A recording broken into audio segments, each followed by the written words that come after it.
En ce dimanche de novembre, comme je vous l'ai dit au début de la messe, nous célébrons cette messe pour tous les fidèles défunts.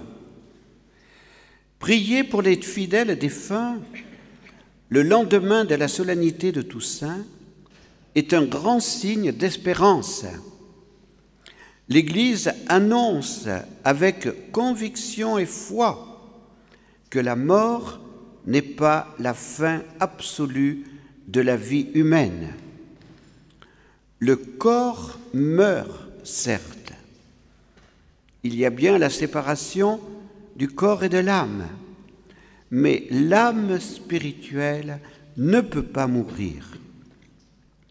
Prier pour les âmes du purgatoire en ce dimanche, c'est avoir la conviction que la communion vécue sur cette terre avec nos proches n'est pas rompue par la mort. Nous avons dit hier, en fêtant tous les saints du ciel, que la fête de la Toussaint était la fête des vivants, de ceux qui vivent éternellement de la vie de Dieu dans le bonheur du ciel. Ceux qui ne peuvent pas encore pénétrer dans le ciel, mais qui sont morts en se confiant à la miséricorde de Dieu, sont aussi d'autres vivants. Ils vivent au purgatoire, même s'ils sont encore privés de la vie de Dieu, de la vision de Dieu, s'ils sont privés de la vision de Dieu. Ils savent qu'il est juste qu'ils souffrent ce temps de purgatoire, mais ils l'acceptent avec foi, espérance et charité. Nous pouvons leur obtenir des grâces de soulagement et de consolation, et nous pouvons même leur permettre d'entrer plus rapidement dans le royaume de Dieu. Et aujourd'hui même, si nous obtenons une indulgence plénière selon les conditions demandées par l'Église, nous pouvons obtenir que des âmes entrent au ciel aujourd'hui même en obtenant une indulgence plénière pour ces âmes. La première lecture de ce dimanche est une magnifique profession de foi. Job, cet homme juste de l'Ancien Testament, a été éprouvé, mais il n'a pas douté. Il savait, dit-il, que son Rédempteur était vivant et qu'il ressusciterait au dernier jour, qu'il verrait Dieu de ses yeux de chair. Quelle foi pour un homme qui vivait des centaines d'années avant la venue de Jésus. Demandons aux âmes du purgatoire la foi de Job et ne doutons pas de Dieu. Il ne nous a pas créés pour la mort, mais pour la vie éternelle. Dieu ne veut pas la mort de l'homme. C'est à cause du péché originel, du premier homme et de la première femme, que la mort est entrée dans le monde. Mais Dieu n'a pas abandonné l'homme pécheur. Dieu lui envoie son Fils pour accomplir sa rédemption et lui communiquer la vie éternelle. L'évangile de ce dimanche révèle d'abord la compassion de Dieu. Jésus a pleuré devant la tombe où reposait le corps de son ami Lazare. Jésus est humain. Marthe Robin avait même dit « il est terriblement humain ».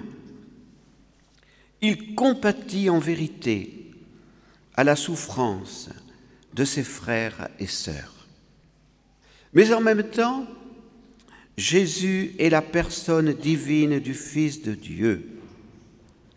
Marthe, la sœur de Lazare, comme sa sœur Marie-Madeleine, est très éprouvée. Elle sait que Lazare ressuscitera, mais son corps est au tombeau. Marthe a une grande foi et une confiance inébranlable en Jésus. Si tu avais été là, lui dit-elle, Lazare ne serait pas mort. Les plans de Dieu sont mystérieux. Jésus avait dit à ses disciples qu'il était mieux qu'il ne fût pas là. Cette réponse a décontenancé les disciples. La résurrection de Lazare les éclairera. La résurrection de Lazare est le plus grand miracle accompli par Jésus. Les chefs du peuple de Dieu ont donc décidé la mort de Jésus après ce grand miracle, car ils avaient peur que tous croient en lui. Arrêtons-nous sur la réponse que Jésus donne à Marthe en ce jour. Je suis la résurrection et la vie. Celui qui croit en moi, même s'il meurt, vivra. Et quiconque vit et croit en moi ne mourra jamais. Notre monde a besoin du témoignage des disciples de Jésus, et particulièrement pour donner un sens à la vie, un sens à la mort. La mort, d'ailleurs, a-t-elle un sens? Ce témoignage de Jésus est sûr. Jésus est le Verbe du Père. Il ne peut ni se tromper, ni nous tromper. Nous savons donc, par Jésus, que lui-même est ressuscité. Et nous comprenons mieux que les apôtres avant la Passion ce que Jésus voulait dire à Marthe. Aucun ange, aucun homme, aucune femme ne peuvent dire « Je suis la résurrection et la vie ». Comment est-il possible que Jésus ait pu dire une telle parole? Car un seul peut dire « Je suis la résurrection et la vie », ce seul est Dieu, créateur de la vie. Jésus est la personne divine du Fils de Dieu. Cette personne divine ne peut donc pas connaître la mort, puisqu'elle est la vie. Dieu le Père a voulu que son Fils prenne une chair mortelle afin que cette chair, disent les pères, soit comme le char qui le conduirait dans le séjour des morts le vendredi saint après sa mort sur la croix. L'enfer alors a découvert avec effroi le vrai mystère de Jésus qui lui était caché. Le vivant, le Créateur, la résurrection et la vie a accepté la mort la plus horrible d'un crucifié pour connaître la mort, pour descendre au séjour des morts et pour libérer Adam et Ève et tous ceux qui depuis des millénaires attendaient leur rédemption au séjour des morts. Parce qu'il est la résurrection et la vie, Jésus peut communiquer à tous ceux qui croient en lui la vie éternelle et la résurrection. Voilà ce que nous célébrons en ce 2 novembre. Soyons des témoins de l'espérance, notre monde en a besoin. En ce jour et en ce mois de novembre, je le répète, nous pouvons obtenir une indulgence plénière pour une âme du purgatoire de notre choix, ou pour une âme pour qui personne ne prie. Demandons à Jésus et à la Reine du purgatoire de consoler en ce jour toutes ces âmes qui souffrent ce temps de purification et qui n'ont pas assez aimé et fait pénitence pendant leur vie terrestre. Plus nous prierons pour les âmes du purgatoire, plus nous serons aidés lorsque nous serons au purgatoire.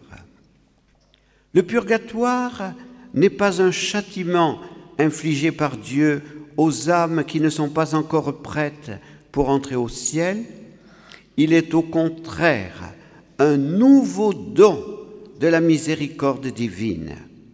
Un grand intellectuel français disait « Heureusement qu'il y a le purgatoire, sinon il y aurait de quoi désespérer. » Cette messe, enfin, est la messe d'envoi de nos jeunes sessionnistes qui, depuis jeudi soir, réfléchissent sur ce que l'Église peut apporter à notre monde.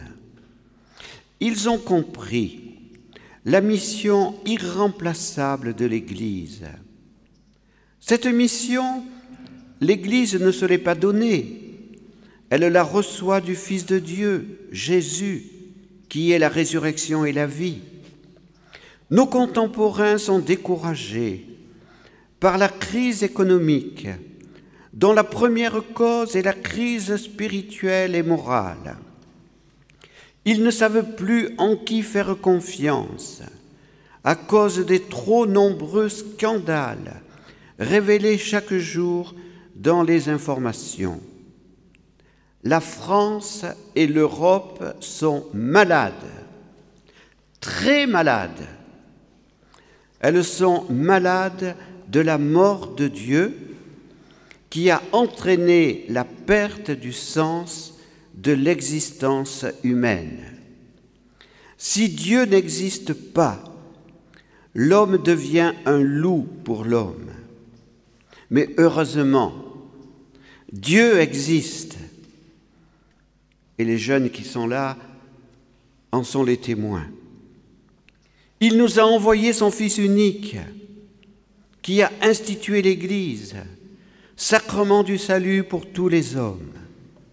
Alors, soyons encordés à la Vierge Marie et au sein du ciel, en communion avec les âmes du purgatoire, les témoins enthousiastes de Jésus, pour annoncer à tous la joie de l'Évangile. Chers jeunes, allez de l'avant, continuez sans vous lasser à aller à contre-courant et témoignez de l'amour de Dieu et de la beauté du plan de Dieu sur l'humanité.